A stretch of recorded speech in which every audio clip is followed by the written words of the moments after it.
হাদিসটি পড়ার পর আমার চোখে জল চলে আসলো, কলিজাটা আমার ঠান্ডা হয়ে গেল। আল্লাহ রাসূল সাল্লাল্লাহু আলাইহি ওয়াসাল্লামের বিদায় মুহূর্তে চোখ তুলে তাকালেন আর বলতে শুরু করলেন কাপা কণ্ঠে, আমার উম্মত, আমার উম্মত, আমার উম্মত কোথায়? আম্মা জান আয়েশা রাদিয়াল্লাহু আনহা বললেন, ইয়া রাসূলুল্লাহ, এবার একটু থামুন, আপনি অনেক অসুস্থ, একটু বিশ্রাম নিন। আল্লাহ রাসূল সাল্লাল্লাহু আলাইহি ওয়াসাল্লাম বলতেছেন, আমার উম্মতেরা কেমন আছে? তারা কি আমার সুন্নতকে মনে রেখেছে? তারা কি আমাকে ভালোবাসবে?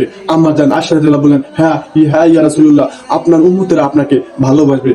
রাসূল সাল্লাল্লাহু আলাইহি ওয়াসাল্লামের চোখ দিয়ে জল গড়ে পড়তেছে। তখন রাসূল সাল্লাল্লাহু আলাইহি ওয়াসাল্লাম হাত তুলে দোয়া করতেছেন, ইয়া আল্লাহ, আপনি আমার উম্মতকে মাফ করে দেন, আপনি আমার উম্মতকে ক্ষমা করে দেন, আপনি আমার উম্মতকে হেদায়েত দান করুন। কি এক নবী পেয়েছি, যে নবী কিয়ামতের মাঠে আমাদেরকে ছাড়া জান্নাতে প্রবেশ করবে না, সিজদায় পড়ে আপনার জন্য আমার জন্য কান্না করবে, ইয়া উম্মতি, ইয়া উম্মতি, ইয়া উম্মতি বলে। সেই নবীর উম্মত হতে পেরে আপনি আমি কতই না সৌভাগ্যবান। সেই নবীর উম্মত হয়ে যদি আপনি নিজেকে সৌভাগ্যবান মনে করেন, কমেন্টে একবার আমার নবীর উপর মন থেকে দরুদ করে যান সাল্লাল্লাহু আলাইহি ওয়াসাল্লাম, আর হাদিসটি শেয়ার করে এই প্রজন্মকে জানিয়ে দিন আমার প্রিয় নবীজি আমাদেরকে কতটা ভালোবাসেন।